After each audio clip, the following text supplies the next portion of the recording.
She said she was scared of commitment, then accidentally texted me her new boyfriend's names. When I first met Lena, it felt like everything in my life clicked into place. I just turned 29, had a stable job in IT, a decent apartment, and had recently adopted a dog that I named Oliver. What I didn't have, what I craved, was connection. Not just a fling or a string of surface-level dating app conversations. I wanted real intimacy, someone to cook dinner with on Sundays, to binge terrible Netflix shows with, to build a future with. When Lena smiled at me across the table on our first date and told me she hated small talk and loved thunderstorms, I thought, maybe, just maybe, I'd found her. We weren't perfect, not even in the honeymoon phase. She was a little guarded, always kept a part of herself back, but I chalked it up to past wounds. She told me early on that she had trust issues, that her ex had blindsided her with an engagement ring and then cheated on her 3 weeks later. I don't do commitments well, she had said, picking at the label on her coffee cup. It freaks me out. That should have been my first clue. But instead of seeing it as a red flag, I saw it as a challenge. I wasn't some jerk looking to push her. I told her I'd go at her pace, that we could take our time, and we did. We didn't label anything for months, though we texted every day, saw each other most weekends. And when she stayed over, she'd snuggle into me like we'd been together for years. She'd call me my safe place when she'd had a bad day, and I wore that phrase like a badge of honor. There were moments where I thought, this is it. We planned a trip to Colorado together, something low-key, hiking and stargazing, and the way she looked at me under the stars made me believe we were on the same page. She even joked about what our future kids would look like once. But the second I brought up anything remotely serious, like maybe introducing her to my parents or even getting a shared gym membership, her walls shot back up. I like what we have, she'd say, eyes down. Let's not ruin it by trying to define it. I told myself she just needed time. That real love was about patience. My friends thought I was being strung along, especially when a year had passed and she still hadn't introduced me to a single friend of hers. But I defended her every time. She's not like that, I told my buddy Marcus one night over drinks. She's just scared. And you know what? That's okay. I'm not going anywhere. And I wasn't. I was all in. Every time she pulled away, I found a new way to reassure her. I brought her soup when she was sick. I walked Oliver past her building just to see her smile. I even left post-it notes in her jacket pockets, little affirmations or dumb jokes I knew she'd find later. I wasn't trying to win her over. I just wanted to be there. Fully. Consistently. Then the distance started. It was subtle at first. She'd reply to texts with one-word answers or not at all. Our weekend plans became tentative, and half the time she'd cancel with vague excuses like, work's been crazy, or my sister needs help with something. She never actually invited me to anything. Birthdays, work events, holidays. I started noticing I was always the one reaching out. I brought it up once, cautiously, trying not to sound accusatory. Hey, I said, is everything okay with us? I feel like you've been kind of elsewhere lately. She sighed, not angry, but tired. It's not you, I promise. I've just been overwhelmed. My brain's a mess. I know I'm being distant. I'm sorry. I just need space sometimes. I nodded. I get it. Take what you need. I'm here. And I meant it. I didn't realize until later that what she meant by space was someone else. The night everything changed started out completely normal. It was a Thursday. Lena had canceled our dinner plans, saying she had a rough day at work and just needed to decompress. I told her no problem, that I hoped she could relax, and I'd talk to her tomorrow. I was feeding Oliver when my phone buzzed. A message from her. Can't wait to see you later, Max. I stared at it for a full 10 seconds, heart thudding. Then typed, who's Max? Read. No reply. 10 minutes passed. Then 20.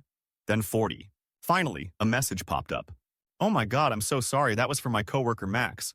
We have a late client meeting. Total brain slip. Ignore that.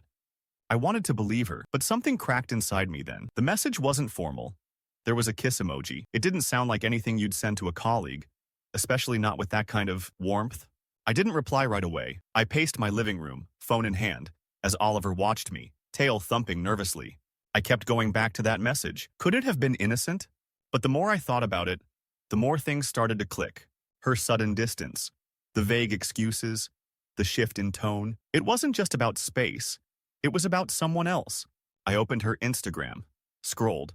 Nothing suspicious. Most of her posts were generic. Landscapes, lattes, the occasional selfie. But then I saw a comment on a recent story. A fire emoji. From a guy named Max_87. She hadn't replied, but she had liked it. Something in my gut twisted. I clicked the profile. His page was private, but the bio said, Creative Director, Music plus Marketing, Coffee Addict Coffee Cup. His profile picture, a black and white artsy shot, Smug-looking guy with tousled hair and sunglasses. I didn't know what I was looking for. Proof? A reason to panic? A way to explain it all away? Instead, I felt this cold wash of disbelief. Was I being lied to? I'd never once looked through her things. Never stalked her. Never felt the need to. But that message, that one stupid slip, made something in me shift. And for the first time in a year and a half, I questioned everything. I didn't sleep that night. I lay in bed staring at the ceiling, my brain playing ping pong with every moment from the past year. Every time she pulled away, every weird excuse, every moment that hadn't felt quite right, suddenly had a new, uglier context. But what made it worse was the hope, that little voice in the back of my head whispering, what if she's telling the truth? What if it really was a mistake? What if you're being paranoid and ruined something real? The next morning, I sent her a message. Hey, can we talk later today? She replied quickly. Sure, everything okay? I hesitated, then just answered, I hope so. We met that evening at her place. I brought her favorite coffee, like I always did when things felt off between us. A caramel oat milk latte with extra foam. She greeted me with a nervous smile. Her eyes were tired, but she kissed me on the cheek like nothing had happened. We sat on her couch. She curled her legs under herself, took a sip, and looked at me. You seem tense. I swallowed. Can we just talk honestly? She stiffened slightly but nodded. That message last night. The one meant for Max. A pause. I told you, she said gently. It was a mistake. He's just a coworker. We had to work late on a proposal, and I was texting a bunch of people at once. I didn't mean anything by it, Lena, I said quietly. You sent a kiss emoji. She blinked. I do that sometimes. It does mean something, I interrupted. You've never once sent me a message meant for someone else in all the time we've been together. Suddenly you do. With that tone, that timing, after months of pulling away, she looked down, twisting the coffee sleeve between her fingers. I don't want to argue, she said. I told you what happened. I waited. I wanted her to offer more, to explain, to reassure me. She didn't. I left shortly after. She kissed me at the door, said she was tired. I walked home in silence. That night, I did something I never thought I'd do. I downloaded Tinder. Not to cheat, not to flirt. Just to check. I created a throwaway profile using a random name, no face photo, just a picture of Oliver. I set my radius to under 2 miles. Set preferences to women in their 20s. And there she was, Lena. Same smile, same hair, slightly different bio. Recovering commitment phobe. Let's talk music, books, and real energy only. Active now. I stared at it, sick rising in my throat. I swiped right, just in case, then went to bed, barely able to breathe. The next morning, I woke up to a message. Hey, Oliver's dad, you seem chill. What's your story? I nearly dropped the phone. She didn't recognize me. She was actively talking to strangers on Tinder, while dating me, while telling me I was her safe place. I didn't reply. I just took screenshots. Everything. I could have confronted her right then, but something in me didn't want a text war. I needed to look her in the eyes when I asked. So I waited. In the meantime, I checked her Instagram again. The same guy, Max, had started commenting more often. Fire emojis, heart eyes. She still hadn't replied publicly, but the pattern was there. Then I did something I'm not proud of. I created a second fake account and followed him. He accepted. His page was full of moody black and white portraits, album covers, bar scenes, and then I found it, buried in a carousel post titled, Nights Worth Remembering. The third photo. Lena, sitting beside him on a rooftop bar, leaning into his shoulder, his arm wrapped around her waist, her eyes closed, smiling. Dated 3 weeks ago. That was the same weekend she canceled our plans, saying her sister had COVID. I didn't feel heartbreak. I felt numb.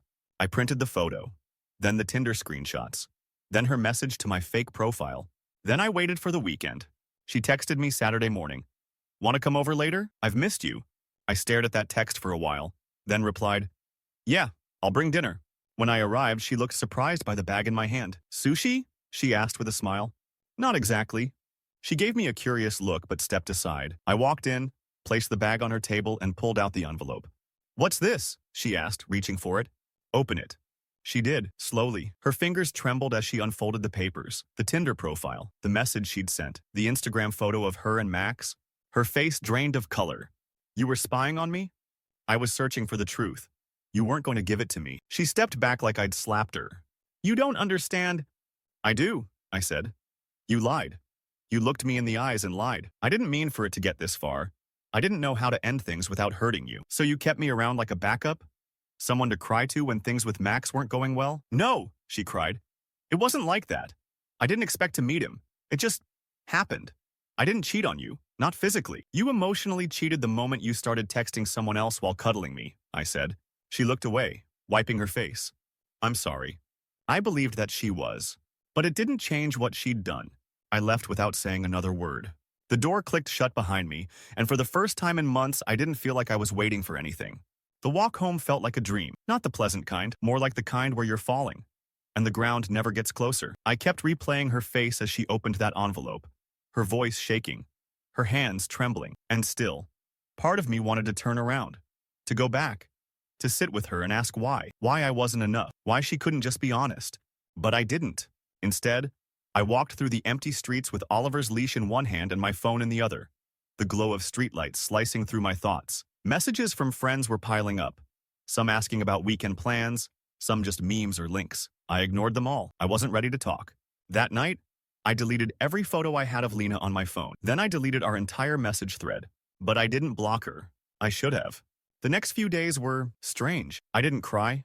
I didn't scream. I just existed. Work was a blur. I showed up, answered emails, attended meetings, and barely remembered any of it. I told people I was tired, that I hadn't been sleeping well. Nobody pressed. But inside, something had cracked. Not just because she lied, but because I let myself be lied to for so long. I ignored every sign. I romanticized every excuse. I wanted her to be someone she wasn't.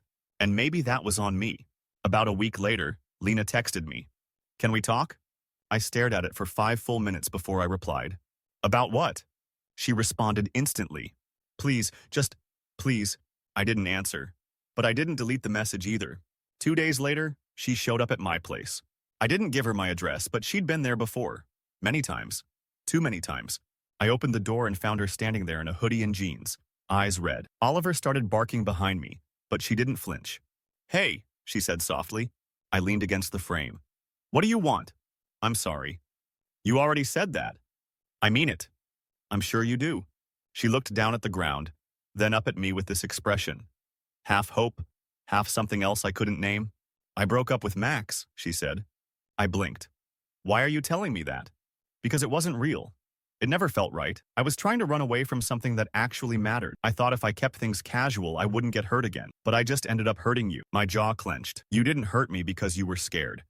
You hurt me because you were selfish. I know, she whispered. I was scared of commitment because I didn't think I deserved it. I didn't think you were real. You were so good to me. Too good. I panicked. I thought if I got too close, I'd ruin it, so I sabotaged it before it got too serious. You don't get to sabotage people's hearts and then call it fear. That's not noble. That's just cowardice. She swallowed hard. I miss you. I closed the door slightly, leaving just a crack. You miss the comfort. The way I made you feel safe. The guy who brought you coffee when you were sick. The one who didn't push. Her silence was answer enough. I shook my head. You don't miss me. You miss not feeling guilty. Tears welled in her eyes, but I didn't move. I loved you, she said. Even if I didn't show it right. You don't send love letters to other people when you're in love. She didn't argue. Just looked at me like she was begging me to say something. Anything that gave her hope. I'm dating someone, I lied. Her face fell. Oh, I just thought you should know, I added, twisting the knife I probably shouldn't have. She nodded slowly. Okay, I won't bother you anymore. And she turned around. I didn't feel triumphant. I felt hollow. That night, I didn't go out. I didn't see anyone. I sat on the couch with Oliver beside me, watching some documentary I didn't even absorb. My phone buzzed once, a message from a friend, but I ignored it, because the truth was, I wasn't dating anyone. I said it to hurt her, and that made me hate myself a little. Over the next week, I started to piece myself back together. I cleaned my apartment like it was therapy. I threw out the mug she always used. Donated the hoodie she used to wear when she stayed over. I muted her on social media. Still didn't block her. I didn't need to see her life, but I wasn't going to pretend she didn't exist either. And then, one Friday night, I bumped into Marcus at the bar. He was one of the few people I hadn't talked to about the breakup. When I told him what happened, he didn't say, I told you so. He just ordered me a drink and said, you gave her more than most people ever would. That says everything about you, and nothing about her. It was the first thing that made me feel okay in days. Eventually, I did meet someone else. Not right away. But someone who made me laugh in ways Lena never did. Someone who didn't flinch when I brought up my past. Who listened. We took things slow.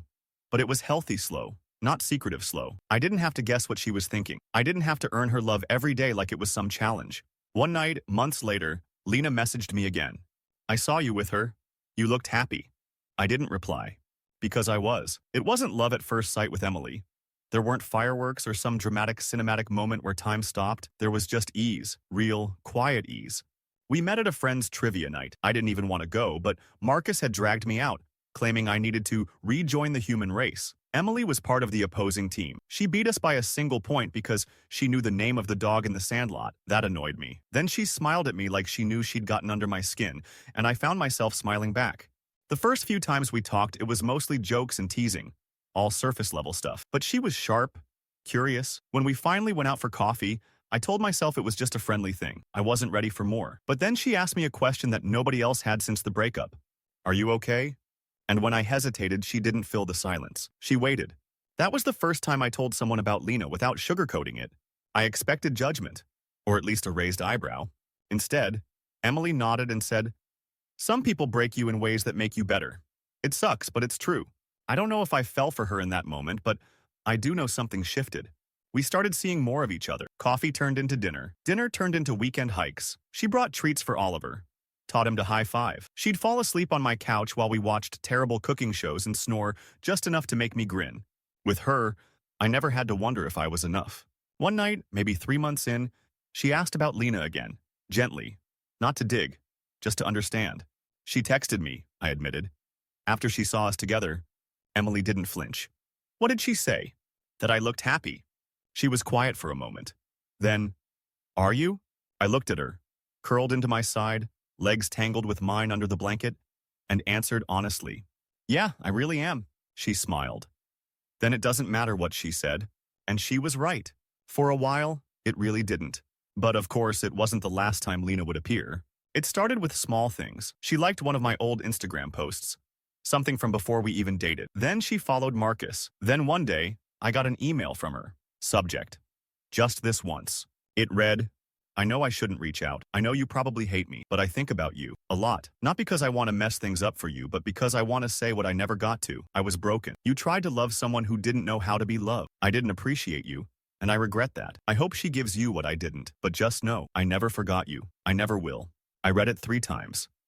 Each time, a different part of me responded. One part felt angry. How dare she insert herself again? Another part felt vindicated. She finally sees what she lost.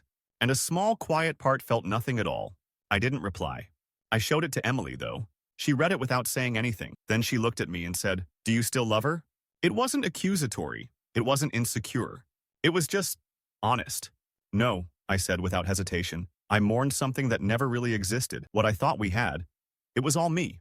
I built it. She just lived in it. Emily nodded. "Then I trust you to do what feels right."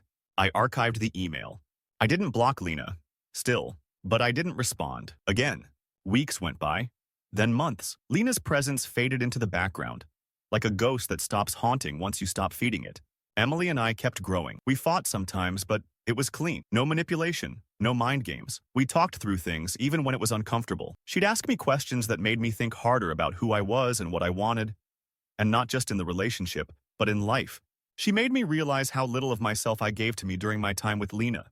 With Emily, I started writing again, started calling my parents more. I stopped apologizing for wanting affection, attention, effort.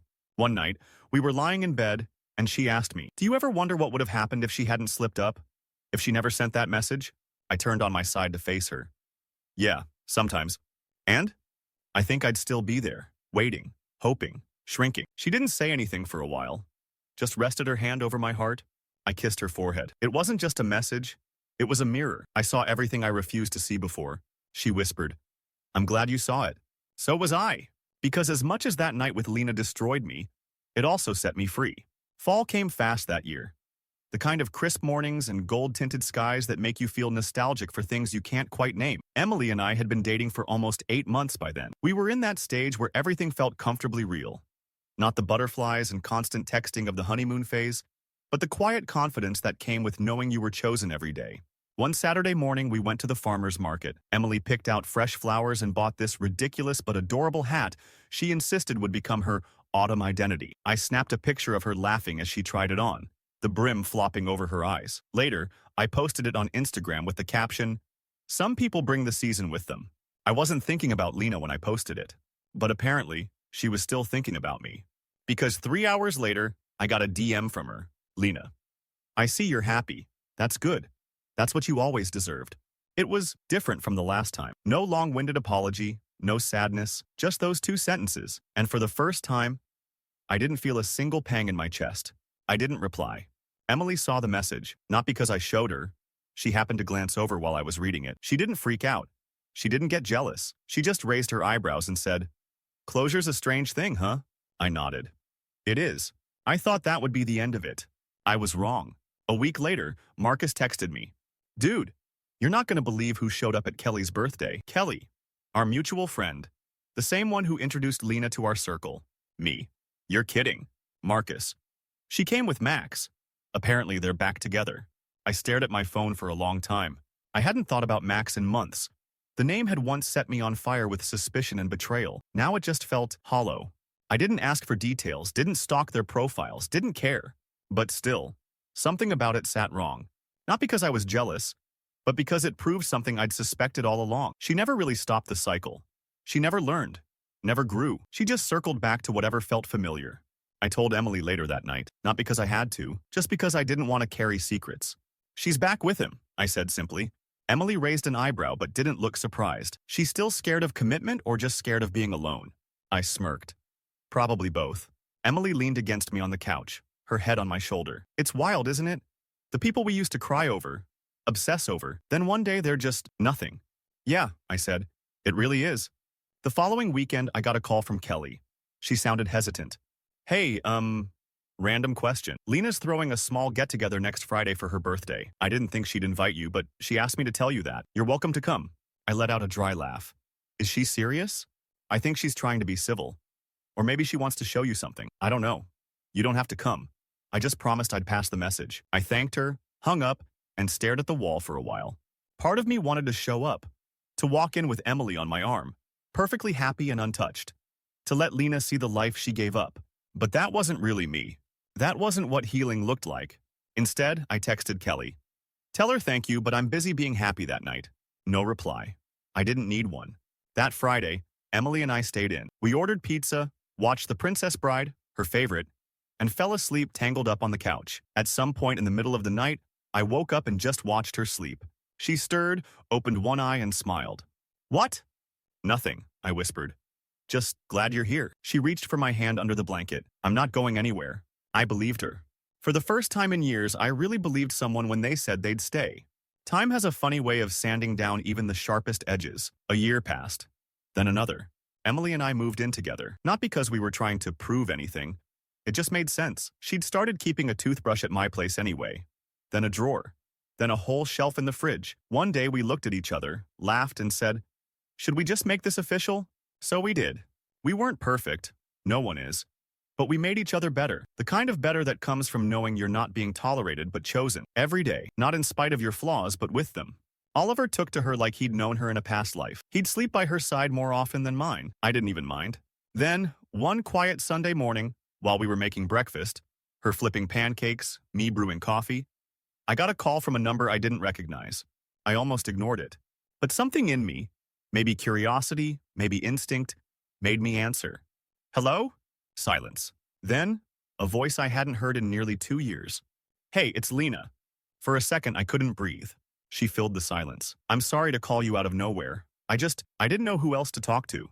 I stepped out onto the balcony, closing the door behind me. "Is something wrong?" She laughed, but it sounded hollow. "Everything, probably." Another pause. "Max and I broke up. Again. For good, I think. He proposed and I said no. He said I was wasting his time." I leaned against the railing, the cool breeze brushing over my skin. "Why are you telling me this?" "Because I realized something. You were the only person who ever really saw me. Not the curated version, the mess." "You're not a mess," I said automatically. "No," she said. "But I acted like one, and I'm sorry." I didn't respond. "I guess I just wanted to hear your voice again. Even just once." I looked out at the skyline, the way the early sun hit the rooftops. I thought about Emily inside, dancing barefoot in my kitchen, humming to herself. "I'm happy, Lena." "I know, I can tell. You look different, peaceful." I waited. Then I said, "I hope you find that too." There was a long pause, then a soft, genuine, "Thank you." We hung up. No drama, no begging. Just the quiet sound of something finally letting go. When I walked back inside, Emily turned and grinned. pancake spatula in hand. Everything okay? I smiled. Yeah, everything's exactly how it should be. She flipped a pancake onto a plate, leaned over and kissed me. Good. Now sit. You're about to taste greatness. I laughed and sat down, and as I watched her pour syrup over our breakfast, I felt something settle inside me, something calm, whole. People say closure comes from confrontation, from answers, from explanations, but for me it came in stages. First, in the silence after the lie. Then, in the choice not to look back. And finally, in the love that asked for nothing but truth. Lena was a chapter, an important one. But Emily was the story, and I was finally ready to live it.